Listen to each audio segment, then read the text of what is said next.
Si recién se engancha con nosotros, hasta recién precisamente estuvimos hablando de Brasil. Están invitados y nos acompañan Alfonsina Gómez Martín, licenciada en Relaciones Internacionales. A mi izquierda el profesor Gastón Mutis, politólogo, licenciado en Ciencias Políticas. Y frente a mí y a la izquierda de Alfonsina, Navid Youssef, analista internacional y colega, es decir, periodista. Señores, hasta recién hablamos de Brasil, ahora vamos hacia Venezuela, hacia la República Bolivariana. ¿Cómo está la República Bolivariana, Gastón? Particularmente en problema. Con problemas bastante importantes, con problemas estructurales también muy importantes, porque uno puede focalizarse en las movilizaciones populares, puede focalizarse en la relación entre oposición y oficialismo, pero lo que sí es muy significativo es que Venezuela ha tenido una implosión de su modelo de petrolero rentista, por llamarlo de alguna manera, o sea, en el cual se centró la producción del país en los últimos 50 años. El gorilaje de nuestra región, yo te lo digo, ya que vos sos un profesor, y obviamente populista. Le dice populista, es decir, pero, regala hasta que no tiene más. Pero particularmente centrado en lo que es la producción petrolera, en los cuales, cuando uno está fundamentado en la producción de una commodity, o sea, de un bien exportable, uno está totalmente atado a lo que son los vaivenes del precio internacional de ese producto. Muy probablemente, tanto la desaparición física del expresidente Chávez como la baja en los precios internacionales del petróleo hayan tenido una conjunción en el año 2013. Navi, yo puse, y están con imágenes, la ven, ustedes están viendo que nos están acompañando las imágenes que hizo Julieta para el programa, cuatro figuras, perdón. La primera, Carlos Andrés Pérez. Carlos Andrés Pérez fue 2 veces presidente, la última vez no terminó. Siempre se habló que fue el primer gran corrupto visible, pero fue, como presidente, el que nacionalizó el hierro y el petróleo. Por eso lo puse a él. Digamos, esto empezó alguna vez. Bueno, más o menos empezó por acá. No apunta a desprestigiar a nadie, está Carlos Andrés Pérez. También lo puse a Chávez, obviamente, a Maduro y a Capriles. ¿Esto va más allá de la grieta? A ver, sí, es evidente que hay una grieta muy importante, como para traspolar un poco lo que se dice de la política argentina hacia Venezuela. Pero lo cierto también es que Venezuela no pudo modificar el patrón de este monocultivo de crudo, que hizo que en la época de Chávez a $115 el crudo pudiera mantener, lo que decía Gastón, un comercio bastante fluido, y hoy con $50 no lo puede hacer. Al punto tal que hoy hablar de pañales y shampoo es casi transformarlo en derechos cívicos. Llegamos a ese nivel de discusión patética de la política venezolana. Y yo también discutiría un poco sobre la oposición, porque en particular me parece a mí que la oposición puede vehiculizar muy bien ese descontento que se siente en las heladeras de los venezolanos, pero difícilmente pueda capitalizarla, porque no hay una oposición unificada, en este caso con Capriles. Me parece que hay una oposición que todo el tiempo se está peleando entre ella misma para ver quién lidera ese descontento social. Así que hay que tener bastante cuidado, porque muchas veces se habla de oposición como algo unificado, y si bien existe una mesa democrática en Venezuela, la verdad es que no tienen claro bien quién va a capitalizar ese descontento. Uno de los títulos, Alfonsina Soledad, puse, ¿cómo nos influye? Es decir, no solo Argentina, es una región, ¿no? Porque Venezuela, 2 puntos, no era nuestro gran amigo.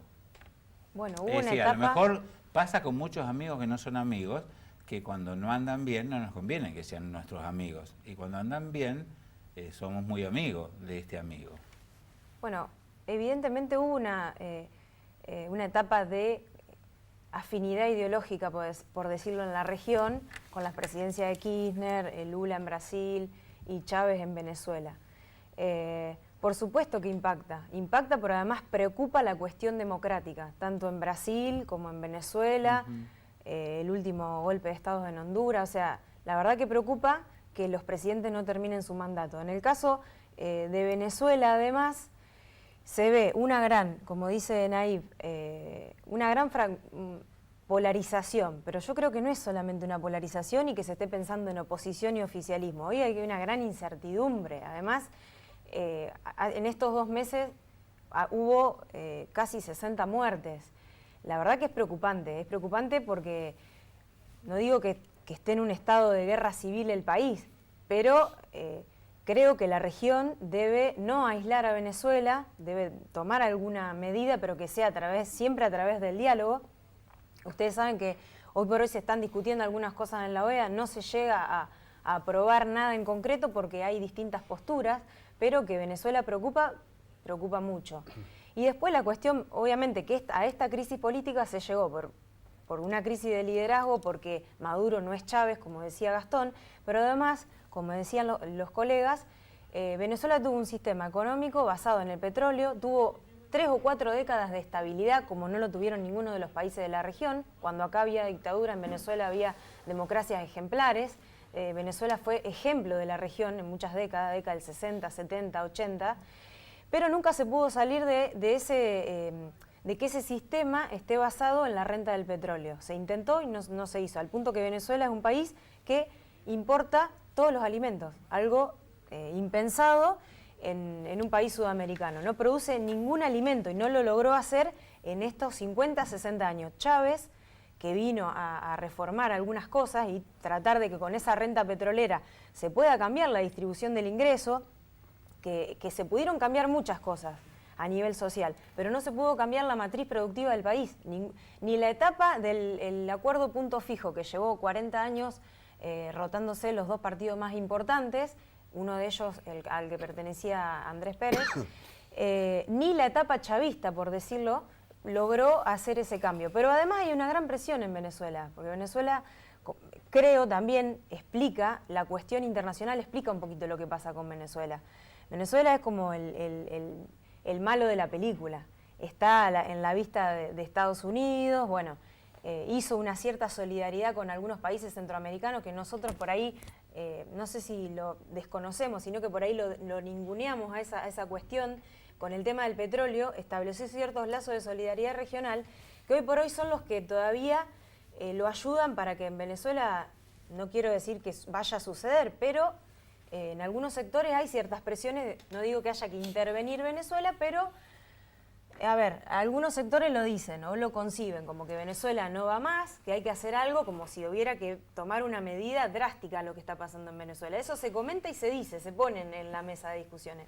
Sin embargo, no creo que llegue a suceder. Los otros días escuché a un colega de ustedes de Capital Federal, de la Ciudad Autónoma de Buenos Aires, que decía lo siguiente: el gran problema de Venezuela es que en Venezuela no hay que acordar, hay que negociar, porque durante los últimos años y la cercanía del ejército o las Fuerzas Armadas al poder hicieron que las Fuerzas Armadas tuvieran grandes negocios.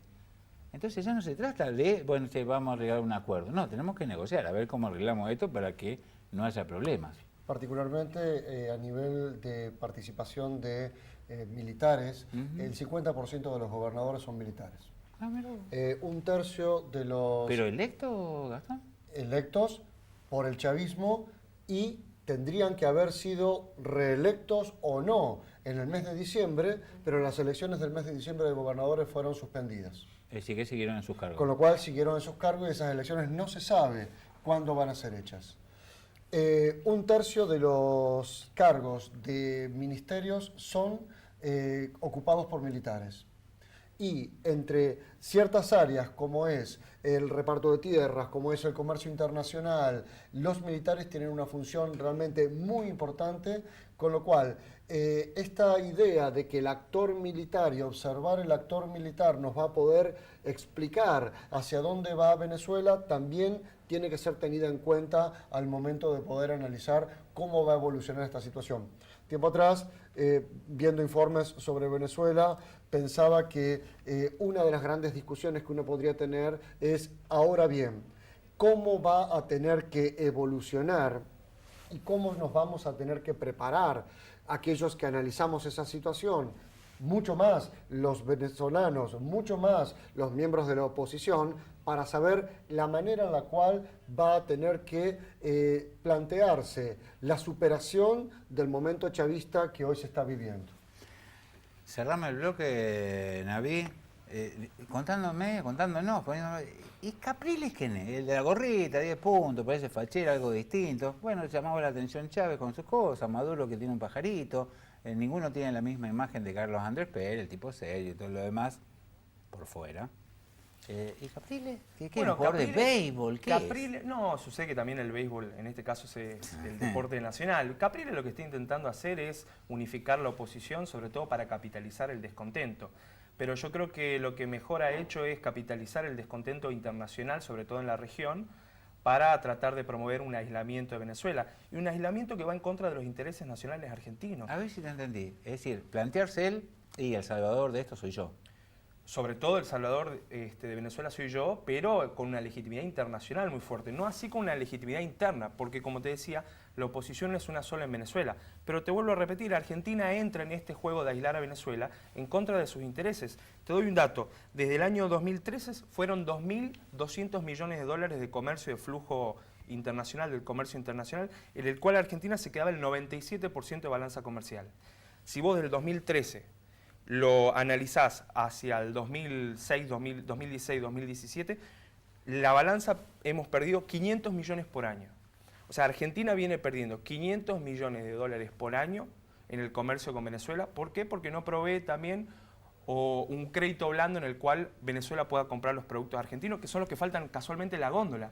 El presidente Macri muchas veces habla del supermercado del mundo y bueno, seamos el supermercado también de Venezuela. Navi, ¿realmente están tan mal? Sí, falta la leche, falta... Pero ¿le falta, digamos, a todos? ¿O no? Hay una clase que está bien, está peor. No, por supuesto que no es lo mismo ir a un supermercado de una zona paqueta de Caracas que ir a los supermercados de los sectores populares. Lo que viene a decir Maduro en este caso es que se trata de una guerra económica. En particular, uno que viene analizando la cuestión de Venezuela, yo creo que tiene que ver con ese patrón de monocultivo de crudo que Venezuela no pudo sortear y que no es solamente Venezuela, porque muchos países no lo pudieron hacer. En el caso de Argentina hubo una especie de gatopardismo con el tema de la soja, sin embargo hoy el 60% de nuestras exportaciones se explica directa o indirectamente con la cuestión primaria, con lo cual no es solamente Venezuela el que no ha podido modificar el patrón de producción. Son muchos los países y no es fácil hacerlo. Lo que sí me llama la atención a mí, que el presidente Macri en este caso, teniendo la oportunidad de dar créditos blandos para insertarse muchísimo más en el mercado de Venezuela, venimos perdiendo 500 millones de dólares por año y muchas veces se anuncian inversiones como la de Honda este año por 200 millones de dólares y vemos que estamos perdiendo 500 millones de balanza comercial por año desde el 2013. Quédense y cerramos el programa con ¿qué puede pasar en Venezuela? Insisto, no arriesguen mucho porque después queda grabado, no, va a salir todo bien, Capriles, y mañana Capriles va preso porque aparece un juez moro venezolano que lo liquida con cualquier cosa. Hay una epidemia de búsqueda de honestidad y estamos en peligro, ¿eh? No jodan. Señores, ya volvemos con estos 3 invitados de lujo, un programa que espero sea de su agrado. Bueno, usted se encarga de eso, de decir eso, ¿no? Ya volvemos.